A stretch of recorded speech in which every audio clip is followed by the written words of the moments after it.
ओम शांति। 21 जुलाई 2025 के ईश्वरीय महावाक्य। पहले सुनते हैं मुरली के मुख्य पॉइंट्स। बाबा ने कहा, काम और क्रोध ये दोनों आत्मा की ताकत को जला देते हैं, इसलिए इनसे सावधान रहो। फिर नेक्स्ट पॉइंट, जो हर परिस्थिति में बाप का हो जाए वही सच्चा तपस्वी और सच्चा वरदाता है। याद बल से ही दैवी गुण आएंगे, पवित्रता टिकेगी और आत्मा शक्तिशाली बनेगी। बाबा के बच्चे बनकर किसी को भी दुख नहीं देना, यही सच्चा ब्राह्मण धर्म है। फिर नेक्स्ट पॉइंट, लड़ना झगड़ना रूठना सेंटर पर धमचक्र मचाना, यह सब ब्राह्मण स्वरूप को कलंकित करते हैं। और अब सुनते हैं मुरली को विस्तार से। मुरली का मुख्य सार, मीठे बच्चे पुरुषार्थ कर दैवी गुण अच्छी रीति धारण करने हैं, किसी को भी दुख नहीं देना है, तुम्हारी कोई भी आसुरी एक्टिविटी नहीं चाहिए।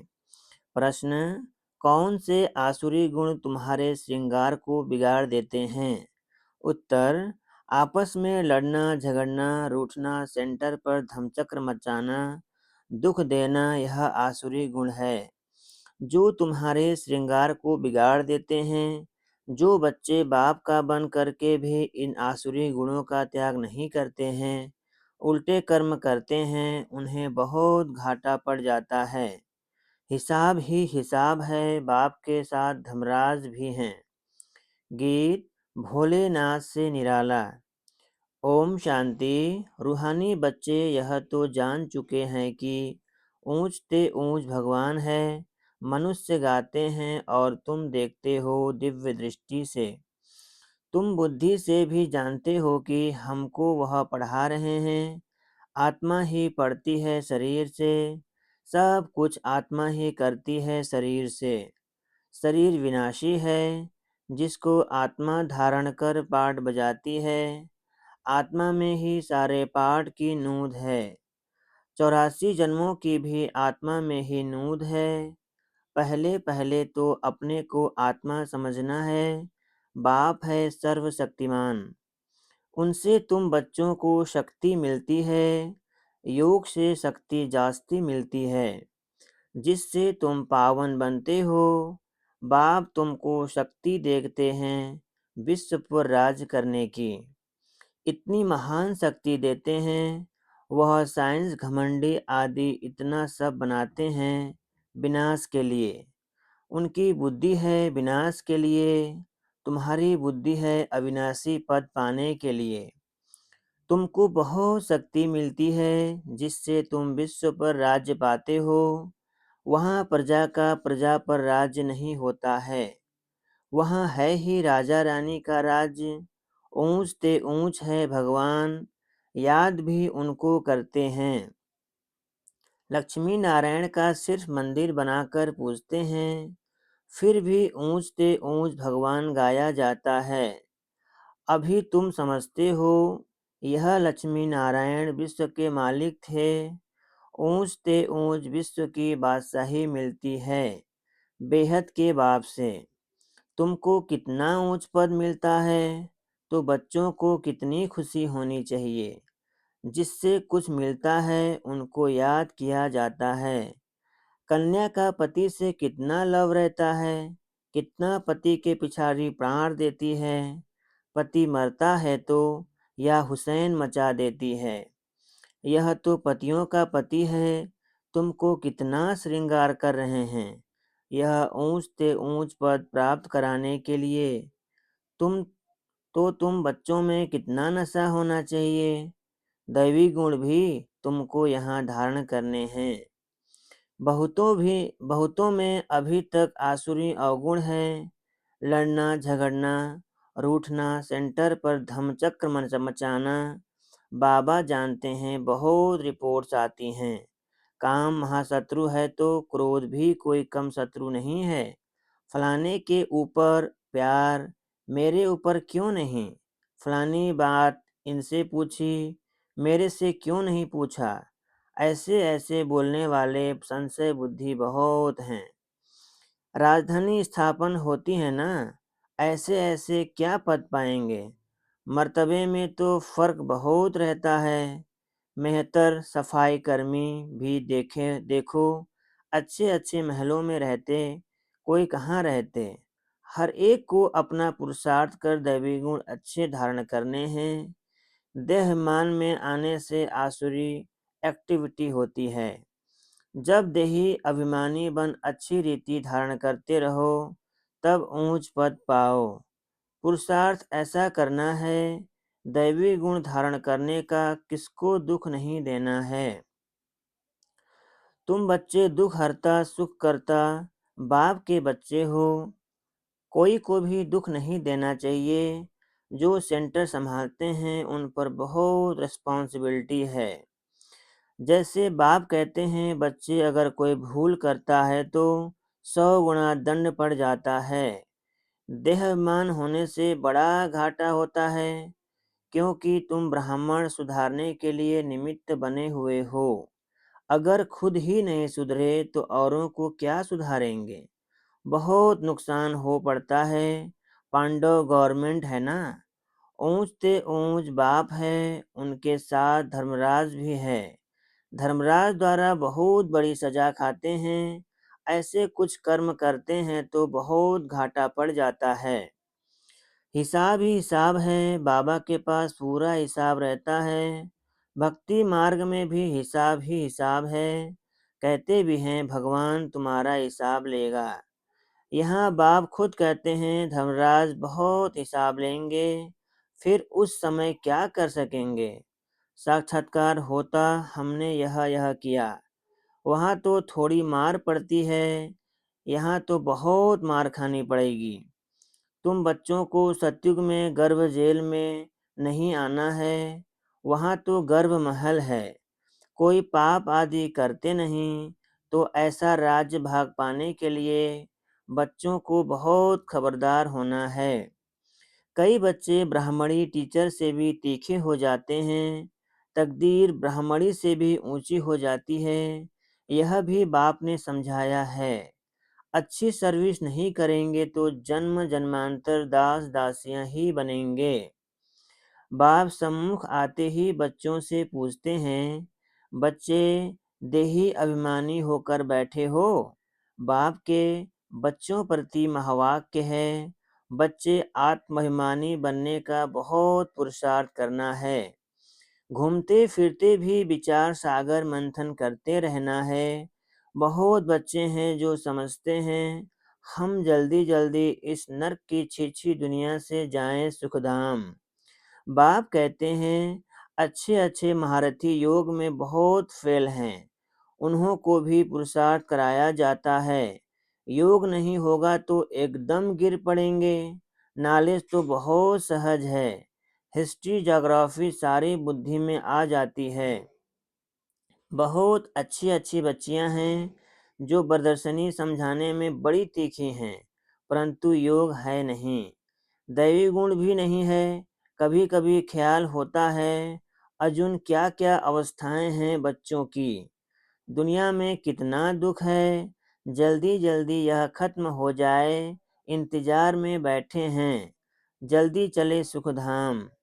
तड़फते रहते हैं, जैसे बाप से मिलने लिए तड़फते हैं, क्योंकि बाबा हमको स्वर्ग का रास्ता बताते हैं।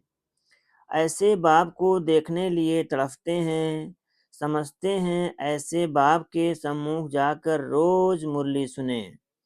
अभी तो समझते हो यहाँ कोई झंझट की बात नहीं रहती। बाहर में रहने से तो सबसे तोड़ निभाना पड़ता है, नहीं तो खिटपिट हो जाए, इसलिए सबको धीरज देते हैं। इसमें बड़ी गुप्त मेहनत है, याद की मेहनत कोई से पहुँचती नहीं। गुप्त याद में रहें तो बाप के डायरेक्शन पर भी चलें। देह अभिमान के कारण बाप के डायरेक्शन पर चलते ही नहीं। कहता हूँ चार्ट बनाओ तो बहुत उन्नति होगी। यह किसने कहा? शिव बाबा ने। टीचर काम देते हैं तो करके आते हैं ना। यहाँ अच्छे अच्छे बच्चों को भी माया करने नहीं देती। अच्छे अच्छे बच्चों का चार्ट बाबा के पास आए तो बाबा बताए देखो कैसे याद में रहते हो। समझते हैं हम आत्मा आशिक एक माशूक की है। वह जिस्मानी आशिक माशूक तो अनेक प्रकार के होते हैं। तुम बहुत पुराने आशिक हो, अभी तुमको देही अभिमानी बनना है। कुछ न कुछ सहन करना ही पड़ेगा, मियाँ मिट्ठू नहीं बनना है। बाबा ऐसे थोड़े ही कहते हैं हड्डी दे दो। बाबा तो कहते हैं तंदुरुस्ती अच्छी रखो तो सर्विस भी अच्छी रीति कर सकेंगे। बीमार होंगे तो पड़े रहेंगे। कोई कोई हॉस्पिटल में भी समझाने की सर्विस करते हैं तो डॉक्टर लोग कहते यह तो फरिश्ते हैं, चित्र साथ में ले जाते हैं। जो ऐसी ऐसी सर्विस करते हैं उनको रहमदिल कहेंगे। सर्विस करते हैं तो कोई कोई निकल पड़ते हैं। जितना जितना याद बल में रहेंगे उतना मनुष्यों को तुम खींचेंगे। इसमें ही ताकत है। प्योरिटी फर्स्ट कहा भी जाता है, पहले प्योरिटी, पीस पीछे प्रॉपर्टी। याद के बल से ही तुम पवित्र होते हो, फिर है ज्ञान बल। याद में कमजोर मत बनो, याद में ही विघ्न पड़ेंगे। याद में रहने से तुम पवित्र भी बनेंगे और दैवी गुण भी आएंगे। बाप की महिमा तो जानते हो ना। बाप कितना सुख देते हैं। 21 जन्मों के लिए तुमको सुख के लायक बनाते हैं। कभी भी किसको दुख नहीं देना चाहिए। कोई बच्चे डिसर्विस करके कोई बच्चे डिसर्विस कर अपने आप को जैसे श्रापित करते हैं, दूसरों को बहुत तंग करते हैं। कपूत बच्चा बनते हैं तो अपने आप को आप ही श्रापित कर देते हैं। डिसर्विस करने से एकदम पट पड़ जाते हैं। बहुत बच्चे हैं जो विकार में गिर पड़ते हैं या क्रोध में आकर पढ़ाई छोड़ देते हैं। अनेक प्रकार के बच्चे यहाँ बैठे हैं। यहाँ से रिफ्रेश होकर जाते हैं तो भूल का पश्चाताप करते हैं। फिर भी पश्चाताप से कोई माफ नहीं हो सकता। बाप कहते हैं क्षमा अपने पर आप ही करो। याद में रहो, बाप किसको क्षमा नहीं करते हैं। यह तो पढ़ाई है। बाप पढ़ाते हैं बच्चों को अपने पर कृपा कर पढ़ना है। मैनर्स अच्छे रखने हैं। बाबा ब्राह्मणी को कहते हैं रजिस्टर ले आओ। एक एक का समाचार सुनकर समझानी दी जाती है तो समझते हैं ब्राह्मणी ने रिपोर्ट दी है और ही जास्ती डिसर्विस करने लग पड़ते हैं। बड़ी मेहनत लगती है। माया बड़ी दुश्मन है, बंदर से मंदिर नहीं देती है। माया बड़ी दुश्मन है, बंदर से मंदिर बनने नहीं देती है। ऊंच पद पाने के बदले और ही बिल्कुल नीचे गिर पड़ते हैं। फिर कभी उठ न सके मर पड़ते हैं। बाप बच्चों को बार बार समझाते हैं यह बड़ी ऊंच मंजिल है, विश्व का मालिक बनना है। बड़े आदमी के बच्चे बड़े रॉयल्टी से चलते हैं। कहाँ बाप की इज्जत न जाए। कहेंगे तुम्हारा बाप कितना अच्छा है, तुम कितने कपूत हो। तुम अपने बाप की इज्जत गंवा रहे हो। यहाँ तो हर एक अपनी इज्जत गंवाते हैं। बहुत सजाएं खानी पड़ती है। बाबा वार्निंग देते हैं बड़े खबरदार हो चलो, जेल वर्ड्स न बनो। जेल वर्ड्स भी यहाँ होते हैं। सतयुग में तो कोई भी जेल नहीं होता। फिर भी पढ़कर ऊंच पद पाना चाहिए। गफलत नहीं करो, किसको भी दुख मत दो। याद की यात्रा पर रहो। याद ही काम में आएगी। प्रदर्शनी में भी मुख्य बात यही बताओ। बाप की याद से ही पावन बनेंगे। पावन बनने तो सब चाहते हैं। यह है ही पति दुनिया। सर्व की सद्गति करने तो एक ही बाप आते हैं। क्राइस्ट बुद्ध आदि कोई की सद्गति नहीं कर सकते। फिर ब्रह्मा का भी नाम लेते हैं। ब्रह्मा को भी सद्गति दाता नहीं कह सकते। जो देवी देवता धर्म का निमित्त है, भल देवी देवता धर्म की स्थापना तो शिव बाबा करते हैं। फिर भी नाम तो है ना, ब्रह्मा विष्णु शंकर। त्रिमूर्ति ब्रह्मा कह देते, बाप कहते हैं यह भी गुरु नहीं, गुरु तो एक ही है, उनके द्वारा तुम रूहानी गुरु बनते हो। बाकी वह है धर्म स्थापक। धर्म स्थापक को सद्गति दाता कैसे कह सकते? यह बड़ी डीप बातें हैं समझने की। अन्य धर्म स्थापक तो सिर्फ धर्म स्थापन करते हैं, जिसके पिछाड़ी सब आ जाते हैं, वह कोई सबको वापिस नहीं ले जा सकते। उनको तो पुनर्जन्म में आना ही है। सबके लिए यह समझानी है। एक भी गुरु सद्गति के लिए नहीं है। बाप समझाते हैं गुरु पतित पावन एक ही है, वही सर्व के सद्गति दाता लिबरेटर है। बताना चाहिए हमारा गुरु एक ही है जो सद्गति देते हैं, शांति धाम सुख धाम ले जाते हैं। सतयुग आदि में बहुत थोड़े होते हैं। यहाँ किसका राज्य था? चित्र तो दिखाएंगे ना, भारतवासी ही मानेंगे।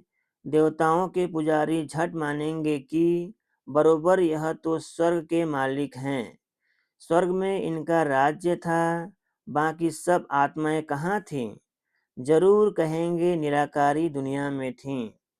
यह भी तुम अभी समझते हो, पहले कुछ भी पता नहीं था। अभी तुम्हारी बुद्धि में चक्र फिरता रहता है। बरोबर 5000 वर्ष पहले भारत में इनका राज्य था। जब ज्ञान की प्रारब्ध पूरी होती है तो फिर भक्ति मार्ग शुरू होता है। फिर चाहिए पुरानी दुनिया से वैराग्य, बस अभी हम नई दुनिया में जाएंगे। पुरानी दुनिया से दिल उड़ जाता है। वहाँ पति बच्चे आदि सब ऐसे मिलेंगे। बेहद का बाप तो हमको विश्व का मालिक बनाते हैं। जो विश्व का मालिक बनने वाले बच्चे हैं, उनके ख्यालात बहुत ऊंचे और चलन बड़ी रॉयल होगी। भोजन भी बहुत कम, जास्ती हबच नहीं होनी चाहिए। याद में रहने वाले का भोजन भी बहुत सूक्ष्म होगा। बहुतों की खाने में भी बुद्धि चली जाती है। तुम बच्चों को तो खुशी है विश्व का मालिक बनने की। कहा जाता है खुशी जैसी खुराक नहीं। ऐसी खुशी में सदैव रहो तो खान पान भी बहुत थोड़ा हो जाए। बहुत खाने से भारी हो जाते हैं, फिर झुटका आदि खाते हैं। फिर कहते हैं बाबा नींद आती है। भोजन सदैव एकरस होना चाहिए। ऐसे नहीं कि अच्छा भोजन है तो बहुत खाना चाहिए। अच्छा, मीठे मीठे सिकिलधे बच्चों प्रति माता पिता बाप दादा का याद प्यार और गुड मॉर्निंग। रूहानी बाप की रूहानी बच्चों को नमस्ते। हम रूहानी बच्चों की रूहानी बाप दादा को याद प्यार और गुड मॉर्निंग। नमस्ते नमस्ते नमस्ते। धारणा के लिए मुख्य सार, हम दुख हरता सुख करता बाप के बच्चे हैं। हमें किसी को दुख नहीं देना है। डिससर्विस कर अपने आप को श्रापित नहीं करना है। दूसरा पॉइंट, अपने ख्यालात बड़े ऊंचे और ख्याल रखने हैं। रहम दिल बन सर्विस पर तत्पर रहना है। खाने पीने की हवच लालच को छोड़ देना है। वरदान, आनेस्ट बन स्वयं को बाप के आगे स्पष्ट करने वाली चढ़ती कला के अनुभवी भव। आनेस्ट बन सबको आनेस्ट बन स्वयं को बाप के आगे स्पष्ट करने वाली चढ़ती कला के अनुभवी भव। विस्तार है, स्वयं को जो है जैसे है वैसे ही बाप के आगे प्रत्यक्ष करना, यही सबसे बड़े से बड़ा चढ़ती कला का साधन है। बुद्धि पर जो अनेक प्रकार के बोझ हैं, उन्हें समाप्त करने की यही सहज युक्ति है।